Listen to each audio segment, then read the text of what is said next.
CARE Act subsidies millions of people have relied on are due to expire in a few weeks.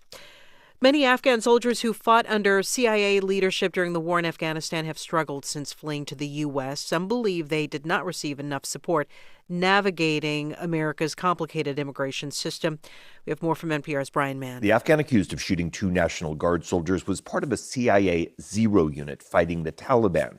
Some Zero unit fighters, including Daoud, now say after coming to the U.S. they didn't receive help getting permanent asylum or work visas that would allow them to start new lives. It's like that feeling of like you did something, but nobody is appreciating, and the promise that was given to you by your employer was a fake promise. Daoud spoke on condition of anonymity because he fears for the safety of families still living in Afghanistan.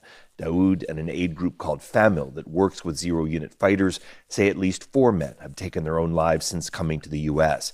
The CIA declined comment. Brian Mann, NPR News. Ukrainian President Volodymyr Zelensky says he will not give up territory as part of any deal to end the war with Russia. More from NPR's Joanna Kakissis. Zelensky had no time to hold a press conference after back-to-back meetings with European leaders in London, Brussels, and Rome. So he answered reporters' questions through WhatsApp messages during his flights. In one message, he said it is Russia that has been pushing for Ukraine to give up land, something he says he has no moral right to do.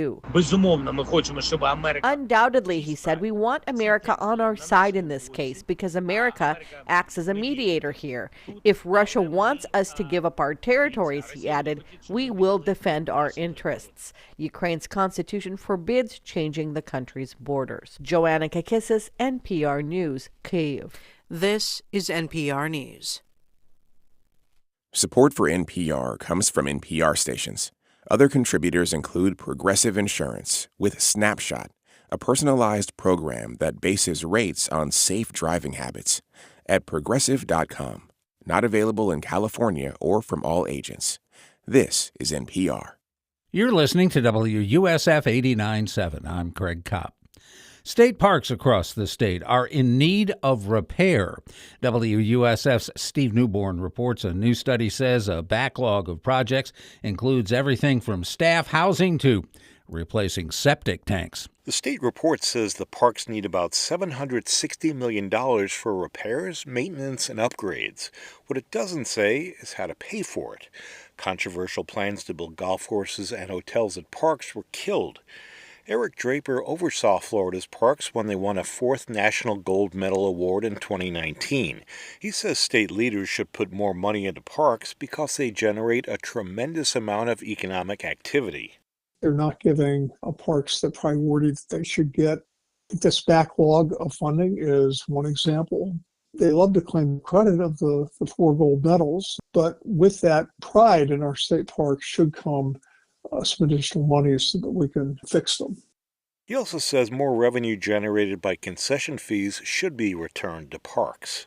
Steve Newborn, WUSF 89.7 News. You can hear more on this story coming up on Florida Matters, live and local. An important seaweed called sargassum has had its migration pattern change over the past decade.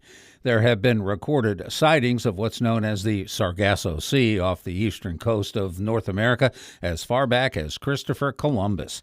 It's a nursery ground for a lot of marine life, which was fed by sargassum from the Gulf. Researcher Brian Barnes is with the University of South Florida College of Marine Science, and he says there's now only about 10% of the sea left. So our study documents the changes in the patterns of transport and in the abundance and distribution patterns throughout the Atlantic. His team used satellite imagery to officially document the decline for publication. On a positive note, there is still a thriving area of sargassum in the tropical Atlantic. I'm Craig Kopp, WUSF 89.7 News. Bringing the power of music to the concert hall, classroom, and your community with more than 100 concerts throughout Tampa Bay. From Beethoven to Broadway, discover Florida's largest orchestra at floridaorchestra.org. Looking to get your morning news and stay on top of fun stuff happening in the Tampa Bay area? Give the Bay Blend podcast a listen. Weekday mornings, you get the news headlines and a sampling of nearby events, and in just a few minutes, you're ready to tackle the day. The Bay Blend from WUSF, wherever you listen to podcasts.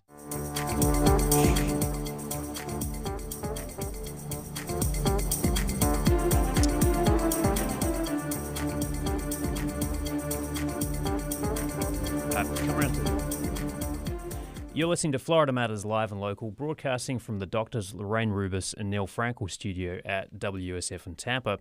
I'm Matthew Petty. Do kids spend too much time on social media?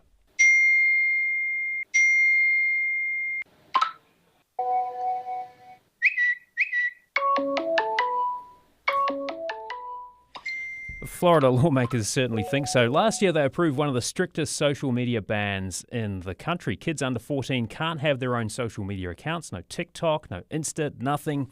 And parents can sign or must sign off on accounts for 14 and 15-year-olds. A judge last summer said the ban was likely unconstitutional.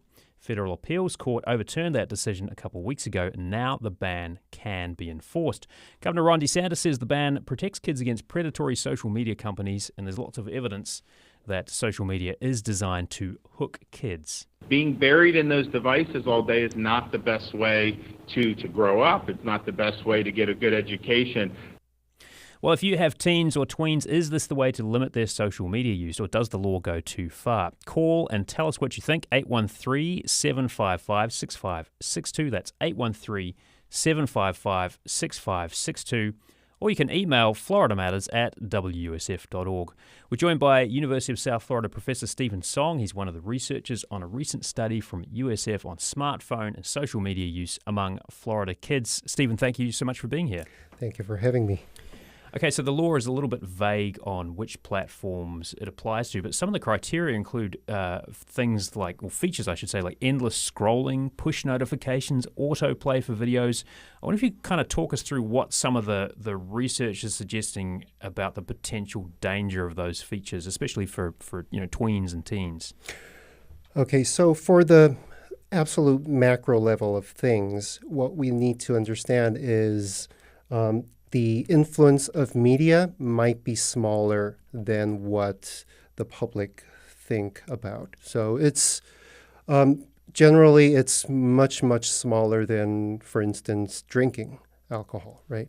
And usually we consider, the effect of media to be pretty small compared to other things in our lives. Mm-hmm. With that in mind, of course, repeated exposure to certain messages, we get persuaded, we get influenced by media. So that happens. And the other thing that we want to know is that the media is sometimes...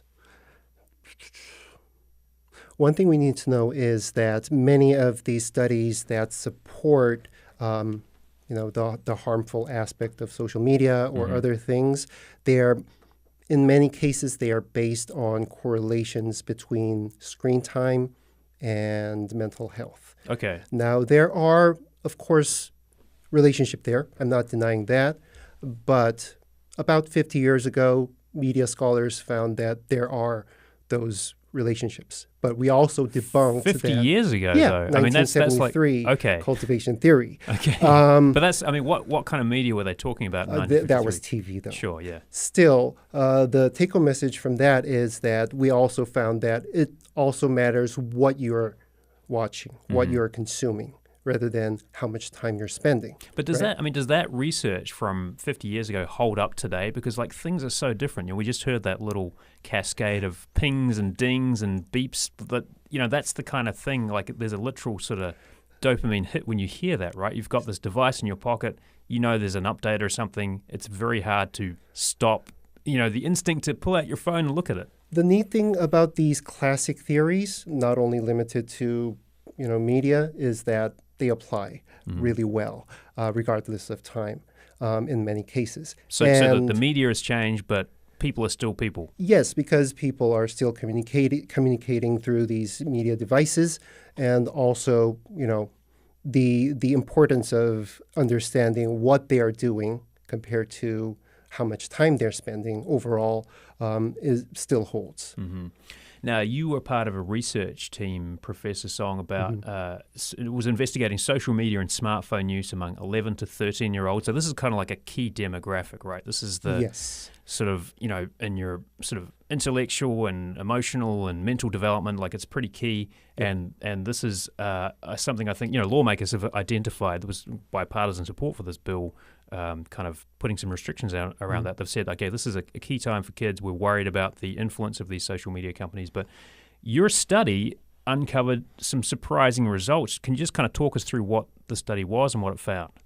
Yes. So to add to what you described of our study, thank you for that. But one more thing is that we are planning to follow them for the next 20 years and see how things develop. What was the pool of 11 to 13-year-olds?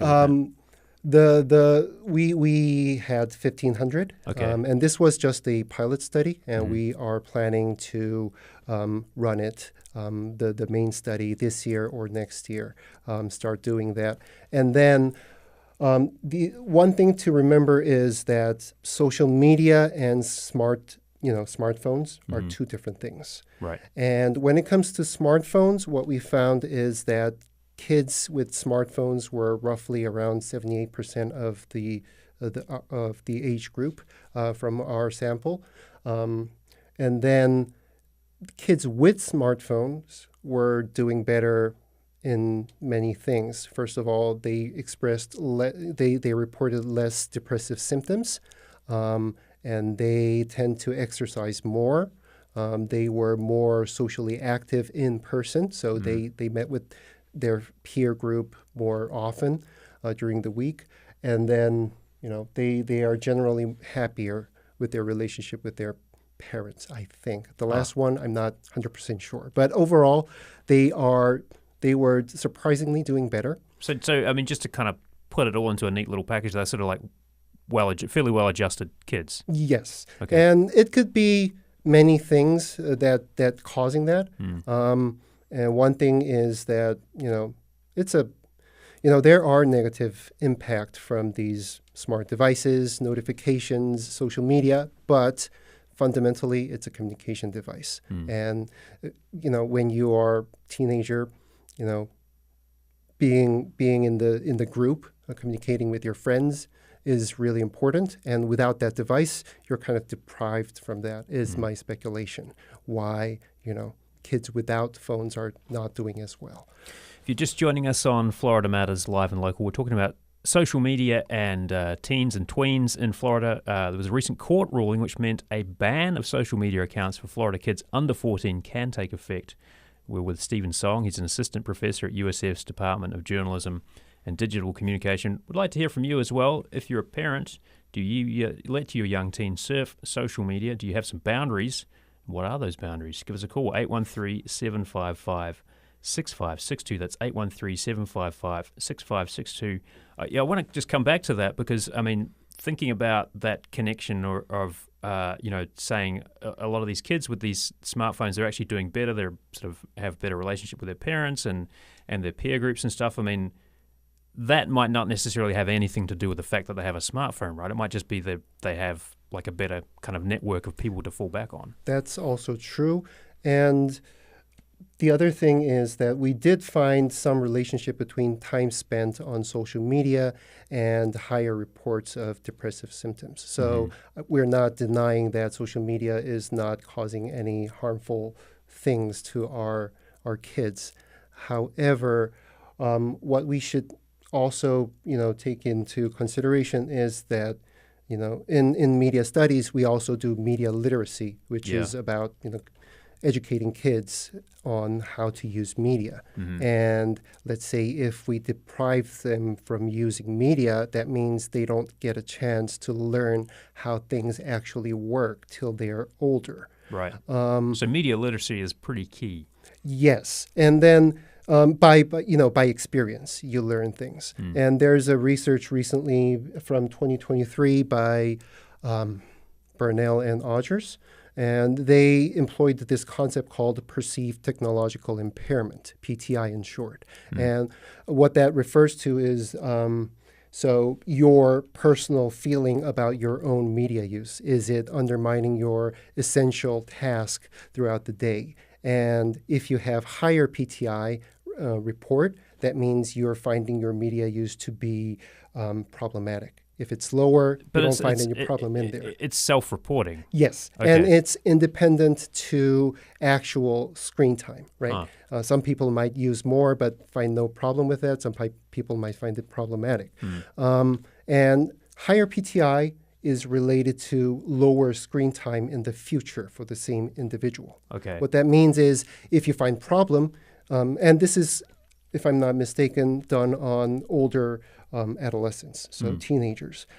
So that means kids are capable of understanding problems and fixing that. Yeah. If they get a chance to use things and, get over, these problems. Yeah. So we should maybe want to give them, chance to get over things rather than, limiting access to things. Yeah, well, just in the last few seconds we have here, given your research, can you give some advice for parents and teenagers and maybe lawmakers too? What's important, what we found is that, device level limitations are less kids were less happy with device level limitations.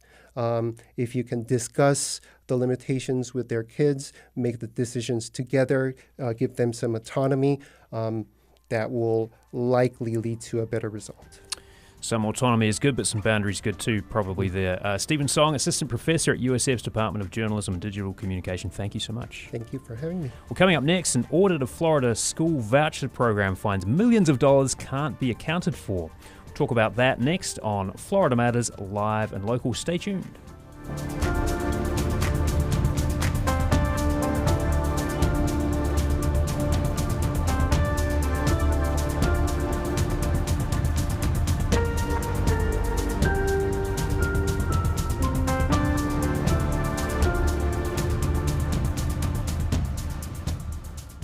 At WUSF, support comes from the people who listen, like you. Also, Tech House, celebrating 30 years as a strategic tech partner in the local community, helping small businesses navigate the terrain to stay secure and strong with AI, automation, and cloud security. More information is at tech-house.com. Eckerd College proudly hosts live screenings at the Metropolitan Opera, continuing with Andrea Chenier on Saturday, December 13th, presented by Westminster Communities of Florida. Learn more at ollie.eckerd.edu. This new year, give a fact for WUSF, because accurate reporting outlasts every holiday trend. Your $20 monthly gift helps WUSF deliver fact-based local news with clarity, depth, and independence. Make your gift today at WUSF.org. And thanks. Welcome back to Florida Matters Live and Local. I'm Matthew Petty. Florida's Auditor General released a highly critical report about the state's education voucher program. Quote, a myriad of accountability challenges, it said. That's a nice way of saying, where did all the money get spent? Well, here's some of what they found. School districts faced a $47 million shortfall. Students claiming voucher money were actually enrolled in public schools. There was also about 22,000 students who were enrolled in the voucher program, but they had their accounts frozen because they were misidentified as attending public schools. In the end, whatever was going on, $270 million could not be accounted for. That's over $250 million. And if it all sounds a bit confusing, that's because it is. Here to explain is Jeff Solacek. He's an education reporter with the Tampa Bay Times. Jeff, thank you so much for being with us. Matthew, thank you for inviting me. So this report covers the 2024-2025 school year. Just kind of talk us through the numbers a little bit. So thousands of students getting sent money wrongly, thousands more who were eligible for voucher money, but they didn't get it. Do we kind of know what was going on, how this all happened? Well, there was an interesting Senate hearing this morning where they were discussing this very issue. And the big deal seems to be that the money was not following the students because they couldn't necessarily figure out where all the students were. There's a problem with tracking students, getting everybody an ID number that can be followed. In some cases, there were problems where you say Johnny Smith on one form and John Smith on another form, and you weren't necessarily sure it was the same kid. And so there were losses and lapses along the way. Mm-hmm. And as Senator Gates, Don Gates, who's sponsoring the legislation to change some of this stuff, said this morning, he said, what could go wrong did go wrong. We currently can't keep track of somewhere in the neighborhood of 30,000 students on any given day. And amounting to millions of dollars that they just don't know if it's getting to the right place for the right kid. If I just kind of pull back from it, I mean, that's kind of a mind-boggling thing to contemplate, right? We've gone through several months of Florida Doge, like the state government going around and looking at spending and taking a real kind of close look at the way dollars are being spent down to the dime in local government. So there is a real focus on the one hand on making sure money is being spent effectively. On the other hand, it's like, well, $270 million, we'll find it somehow, but we don't know where it is. That is kind of astounding.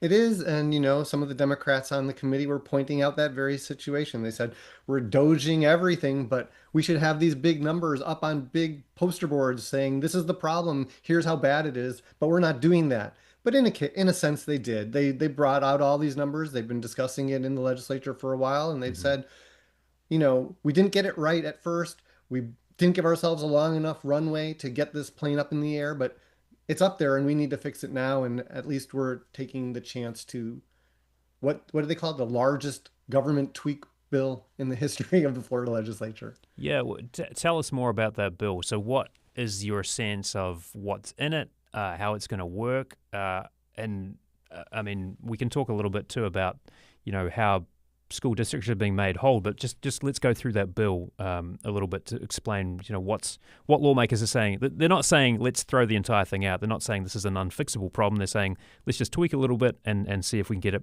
right next time. Well, not tweak a little bit, tweak a lot of bit. But they are saying, yes, this is a fixable problem. This is something that we can take care of. We believe strongly in our school choice program. We want to be number one and we want it to be right. And so one of the main things that they're talking about is taking the amount that goes for vouchers, which is a $4 to $5 billion amount, and it's expected to grow, and putting it below, taking it out of the main education pot and creating its own line item, which is something that school districts have been asking for quite some time. The legislature in the Senate side last year tried to do this, sort of anticipating these problems, but the House did not agree.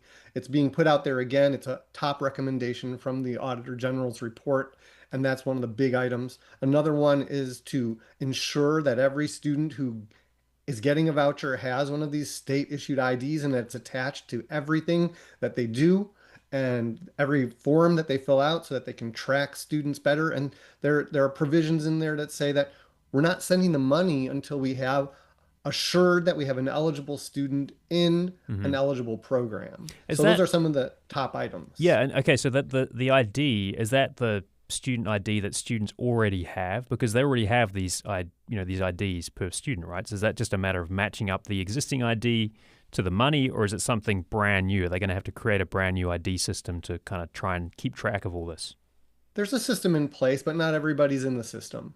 And so what they're trying to do is make sure that the system has everybody in it and that all the documentation is basically asking for those numbers. Because right now, in some of the reporting that we've seen and the explanations, not all forms are asking for that number, and so it's just not been included. And that's where some of the problems with tracking these students come up. If you're just joining us on Florida Matters Live and Local, we're talking with Jeff Solowczyk, education reporter with the Tampa Bay Times, talking about a recent audit of the school voucher system in Florida, money that's given to school kids to help them pay for private education.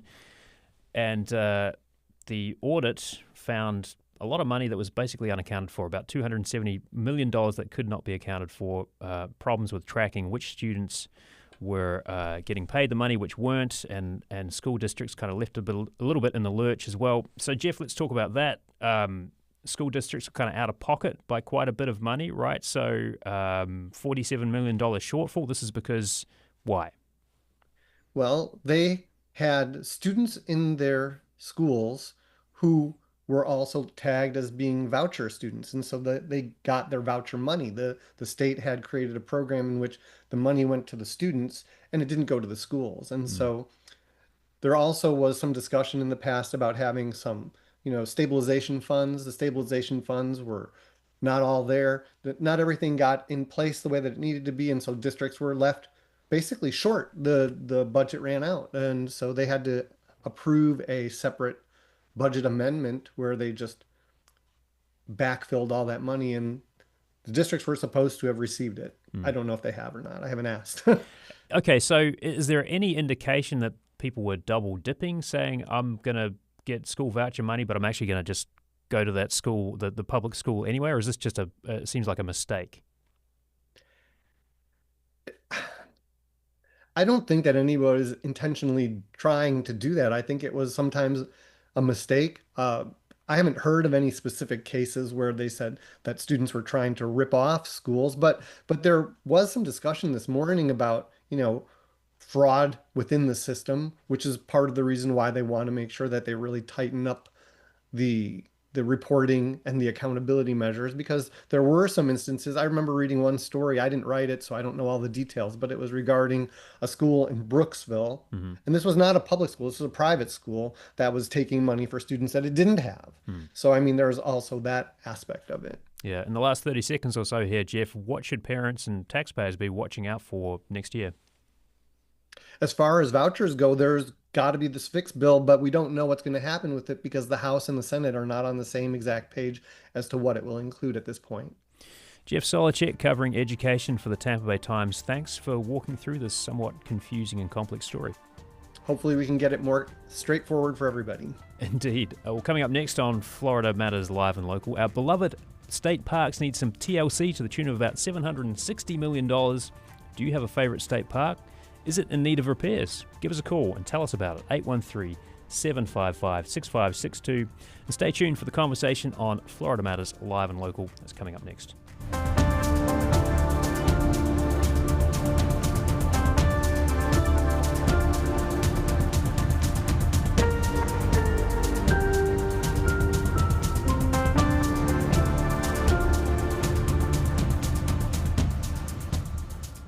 Celtic Woman returns to the Billheimer Capitol Theater March 25th. Experience the timeless Celtic traditions and amazing music. Don't miss Celtic Woman, March 25th. Tickets on sale now at rutheckerdhall.com. Hope runs free at the Dogs Inc. campus in Palmetto, Florida. There, dogs with big dreams learn to lead, support, and heal. Wagging tails, warm hearts. You can see their magic when you take a tour. Plan your next visit at dogsinc.org.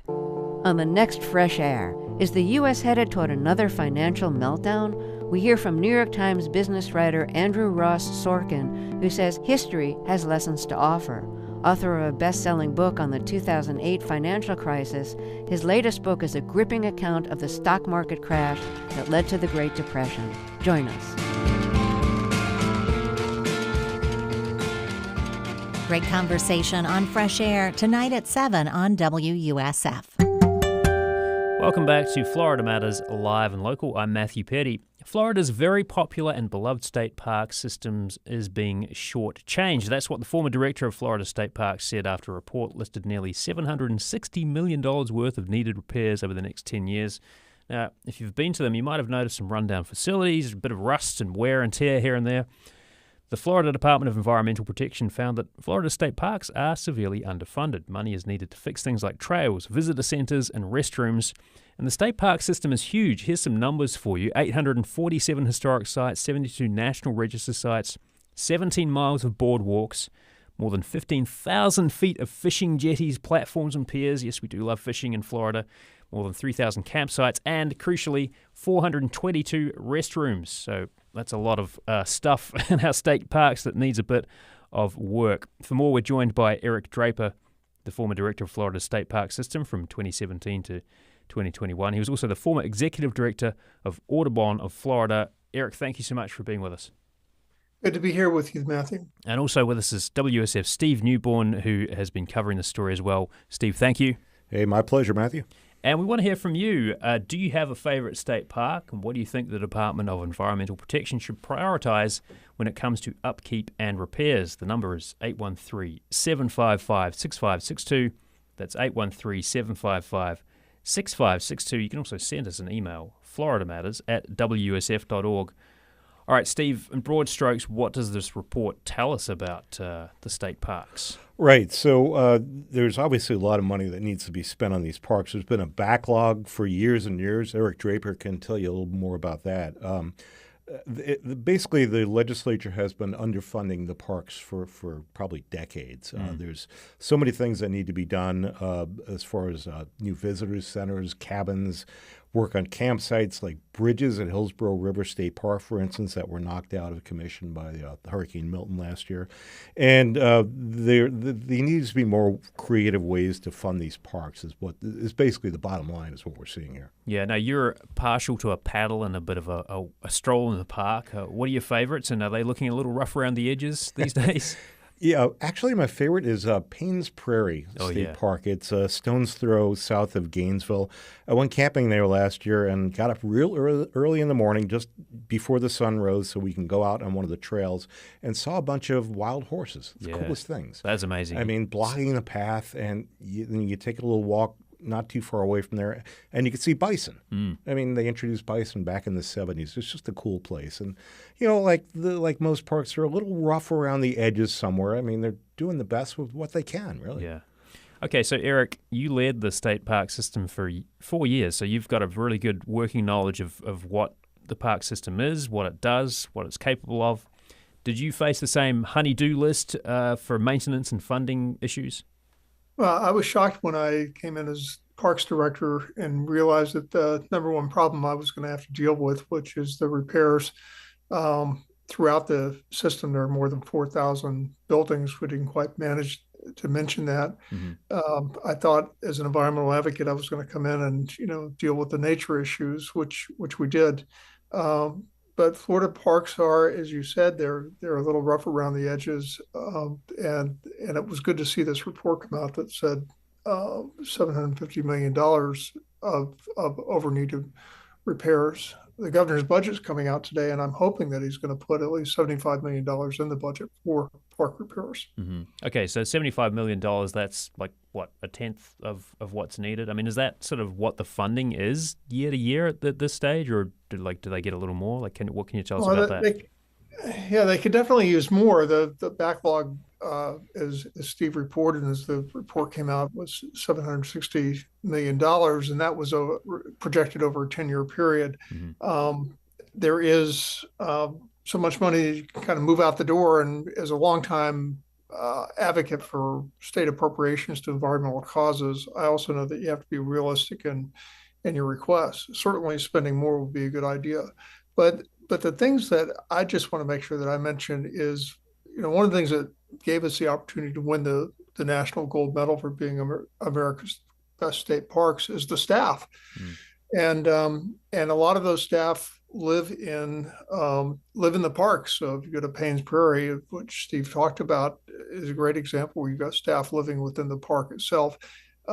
We need to do something to make sure that the housing that the staff live in is repaired. That was left off the report, unfortunately, and that would probably add to the overall cost of dealing with things. We need to make sure that people have a safe place to live and raise their families if they're going to be park staff. Right, because the report is talking about amenities, so things for visitors, essentially. If you're just tuning to Florida Matters Live and Local, we're talking about the funding shortfall facing state parks. They need about $760 million over the next 10 years to upgrade facilities like pavilions, welcome centres, restrooms, boardwalks, and the like.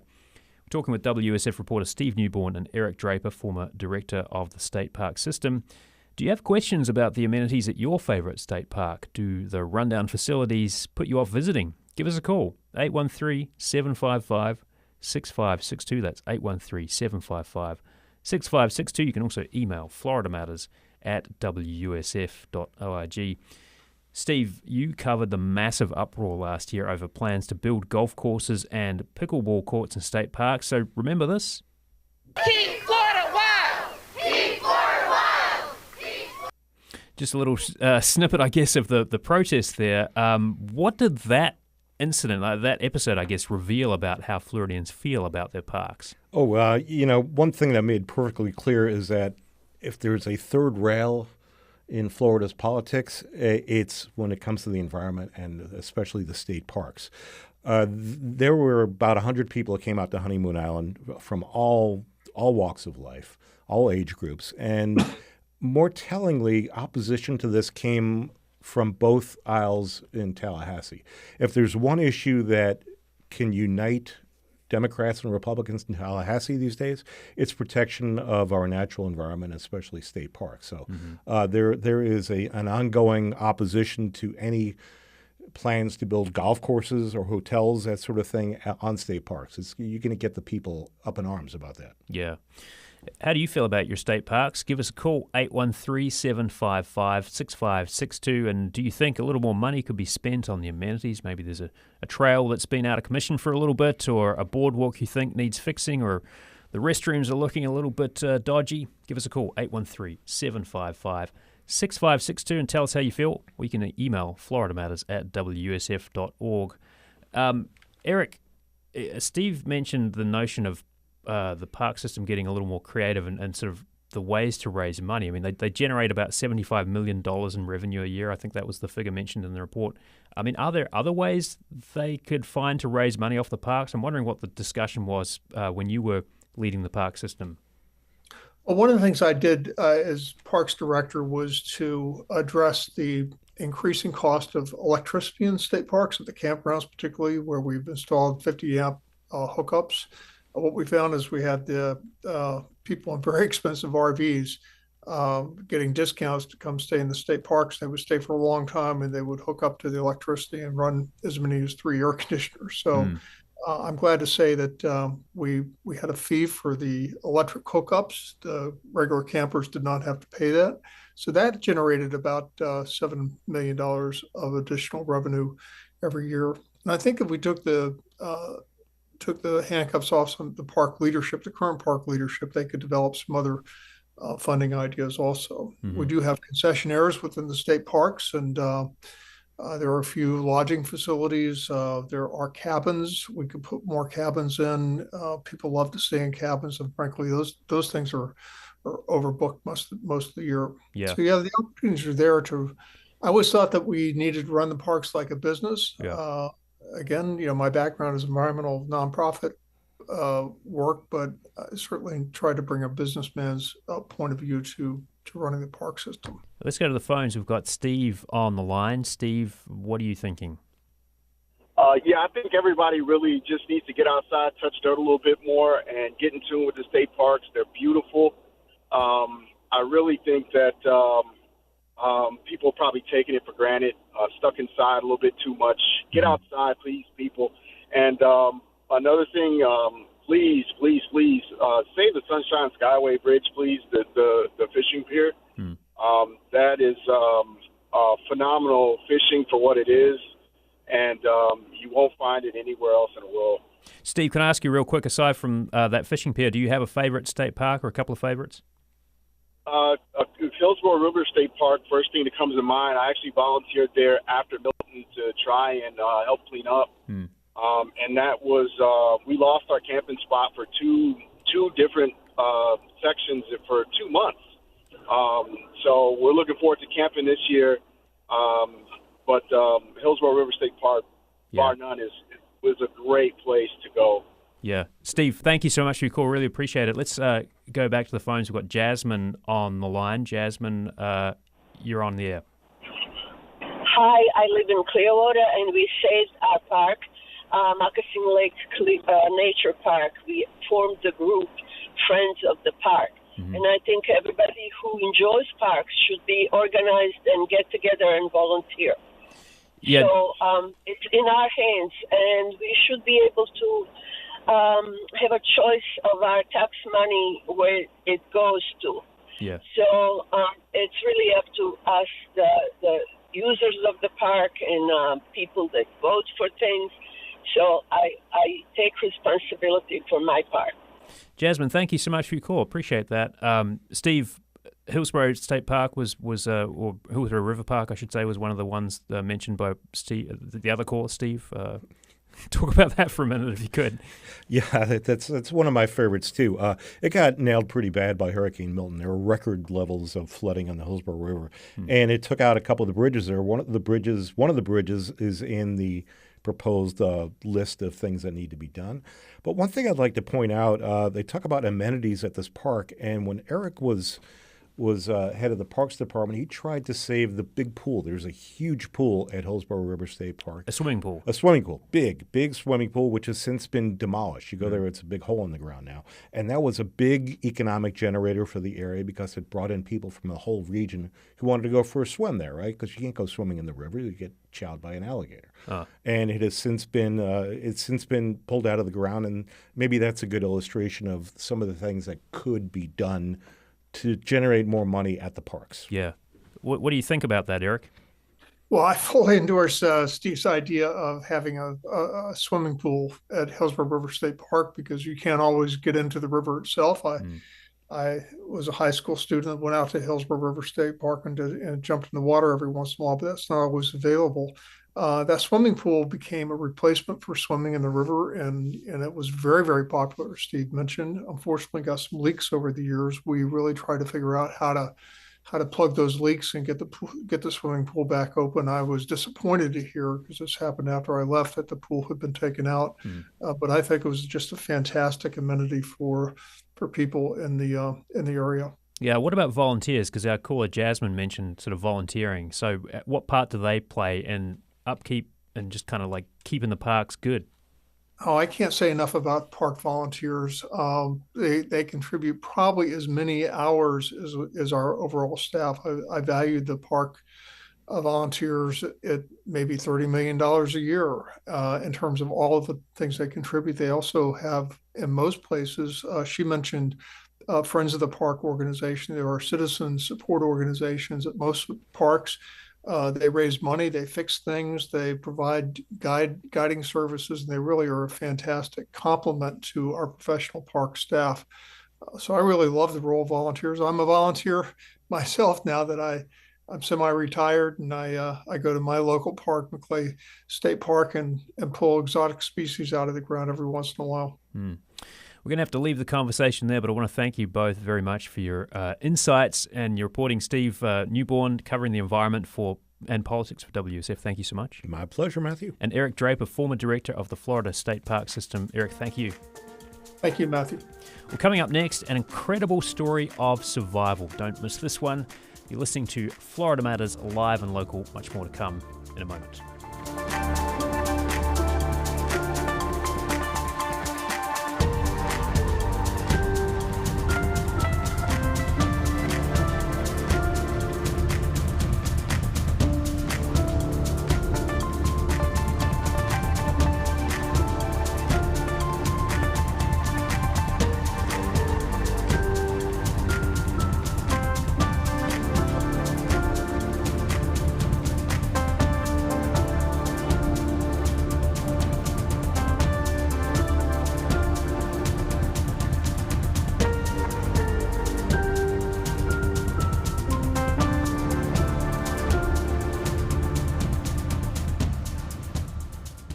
Listener support powers WUSF.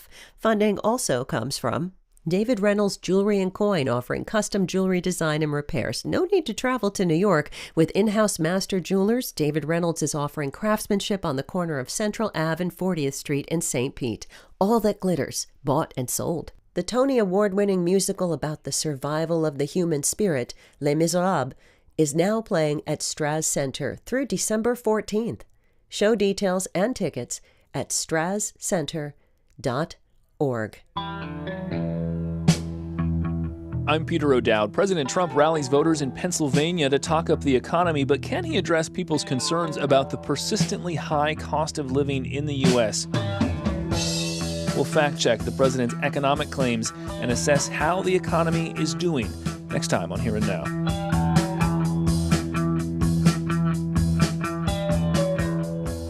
Join us this afternoon from 1 to 3 on WUSF 89.7. I'm Nancy Guan, a reporter at WUSF. Like you, I'm busy, and I need help staying on top of what's going on. I depend on the Wake Up Call, the daily newsletter from WUSF. It starts your weekdays with a quick early glance at the important news happening in the Tampa Bay region and the world.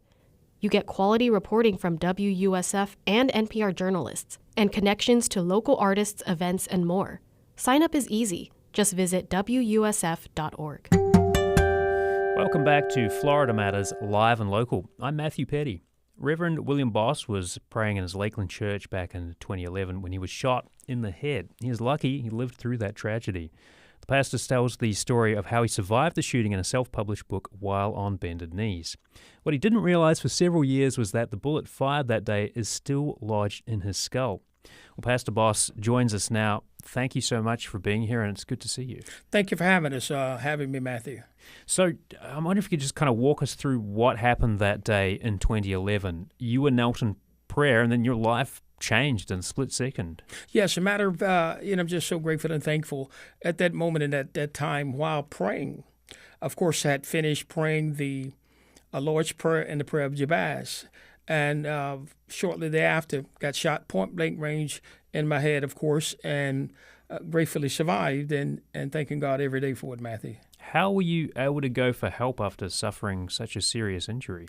Matthew, I walked, I call it the death walk, that's entitled in my book, walking down the sanctuary in the hallway and through the dining hall and the school area.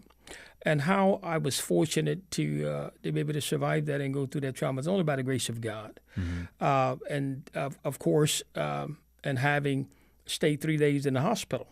And on the third day, of course, as Jesus did, he got up and rose in all power.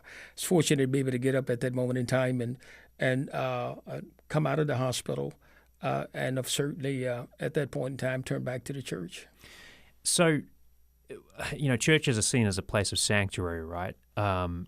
Did it change the way you felt about being in a church? Like, was there ever any doubt in your mind about, like, this is my calling, I've got to go back to this? Was there ever any thought from you, like, something terrible happened here, I need to take a pause and think about this? No. I was often asked that question, Matthew, what happened, what inspired me knowing that that the hand of the enemy meant it for evil, but God turned it around for my good.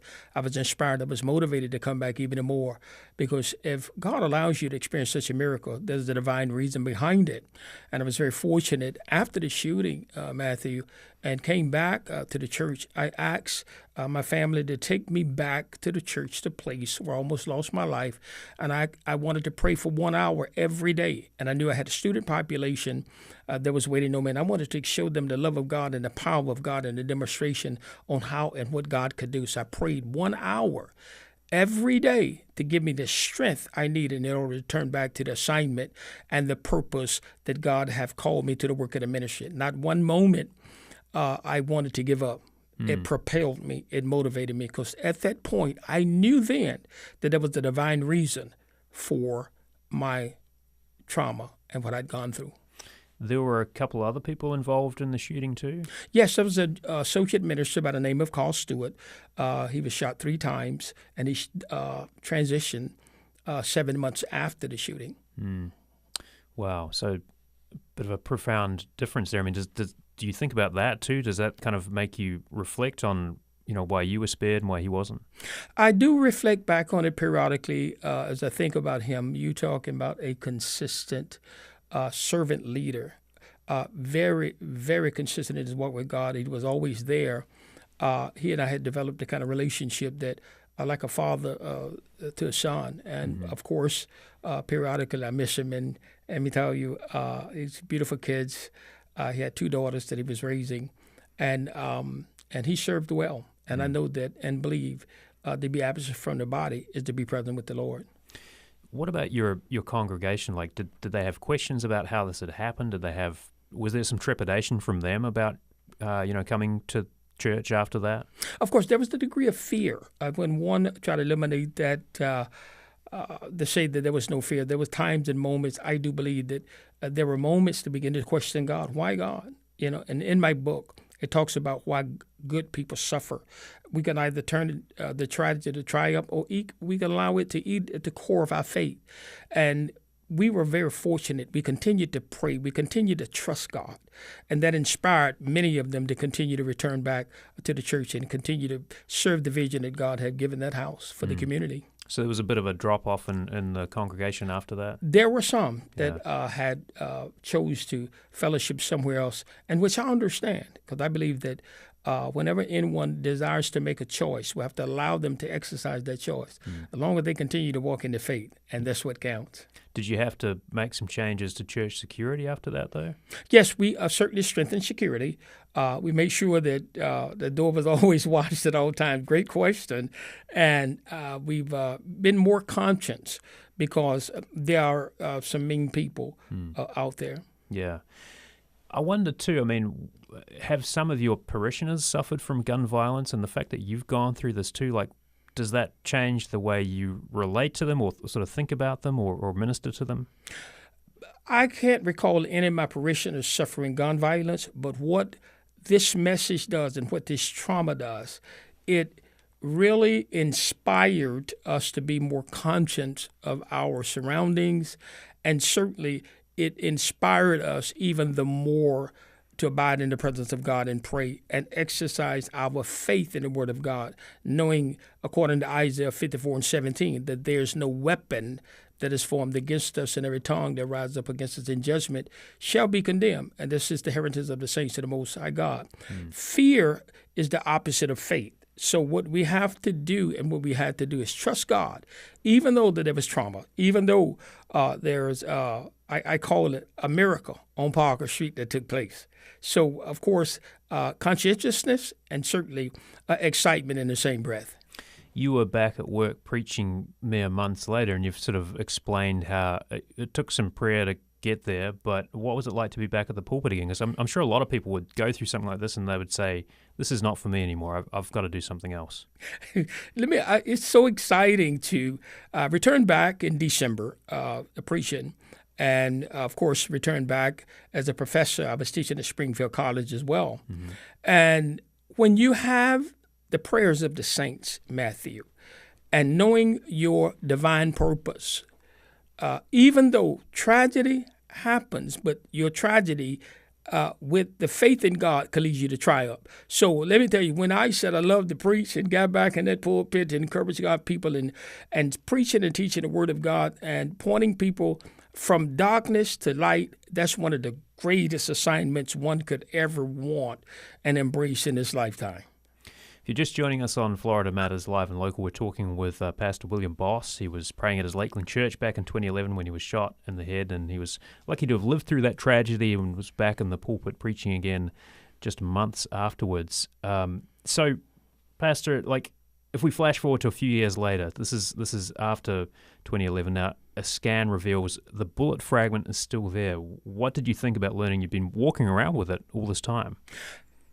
When I discovered that the bullet is on my occipital lobe while getting a medical evaluation, I was like, wow. It was a inspiring moment at that time for me to write the book and let people know that miracles were not only for ancient times, they're here today. When I recognized where the bullet lieth now on my occipital lobe, I said, God, you are an amazing God to give me the strength and the conscientiousness to continue to move and to serve the vision that you've given me. On my occipital lobe, which is a part of the brain the bullet is resting now, people wonder when I share that with them and they read in the book, how are you able to see? I always say by the grace and mercies of God. While your balance is still normal, only by the grace and mercies of God.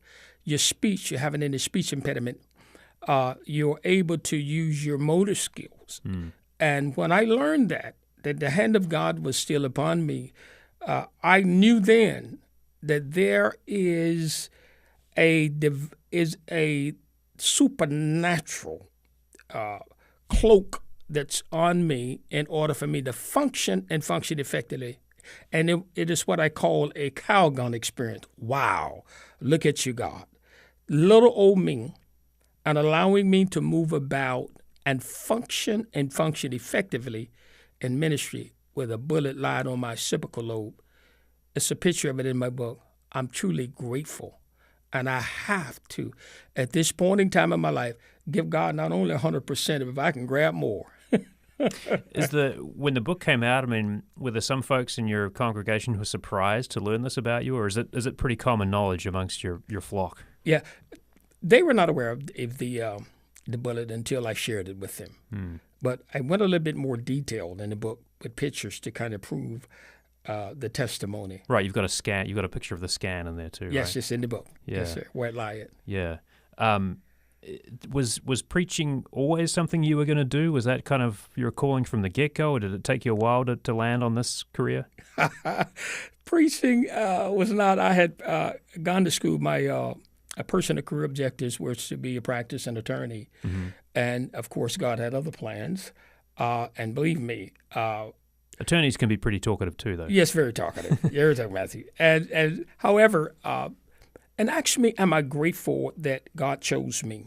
Of course, if I had to make another decision all over again to choose another career, I would choose the one I'm in now. Because the Bible says in Ephesians 4:11, the fivefold ministry gave some prophets, apostles, evangelists, pastors, and teachers for the work of the ministry, and to preach the word of God, that the people of God would not be tossed to and fro with every wind of doctrine.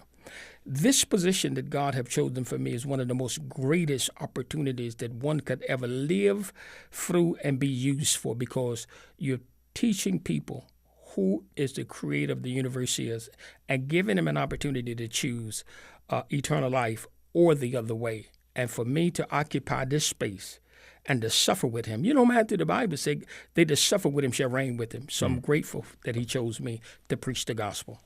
Well, Pastor William Boss with the Greater Faith Christian Center Church in Lakeland, thank you so much for stopping with us, and I'm glad you're still with us. Yes, I'm glad to, and thank you, Matthew. Well, coming up tomorrow on Florida Matters Live and Local, if you're flying for the holidays, what's something you absolutely have to take with you on the plane? Maybe it's a neck pillow or noise-cancelling headphones, but what about that emotional support snake? We'll talk about the wild things people try to pack in their luggage and what you can bring on a plane.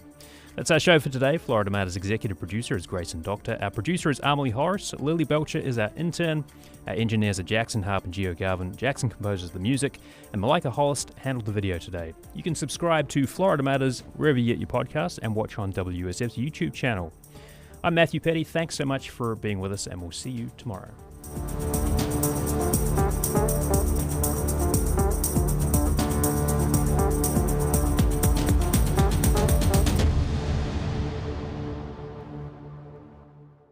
Funding for WUSF comes from listeners like you, and also Seitenbacher, with a new web shop, healthy muesli, cold-pressed oils, and vegetable broth mix delivered to your door from right here in Tampa Bay. Details at Seitenbacher.com, Seitenbacher, Seitenbacher. Celebrate the season at St. Pete Opera's Holiday Sparkle, a festive evening with dazzling vocalists, a 40-piece orchestra, and the Tampa City Ballet. Enjoy holiday pops and a heartwarming show. Tickets at stpetopera.org. Trade, climate, security. To understand major international issues, you need a global perspective. I'm Marco Werman. And I'm Carolyn Beeler. Deepen your understanding. Listen to the world every weekday. You can hear the world today at 3. You're listening to WUSF 89.7 Tampa, broadcasting from studios at USF Tampa and USF Sarasota Manatee. Funding for Here and Now comes from MathWorks, creator of MATLAB and Simulink software, accelerating the pace of engineering and science. Learn more at mathworks.com. From NPR and WBUR Boston, I'm Robin Young. I'm Peter O'Dowd. It's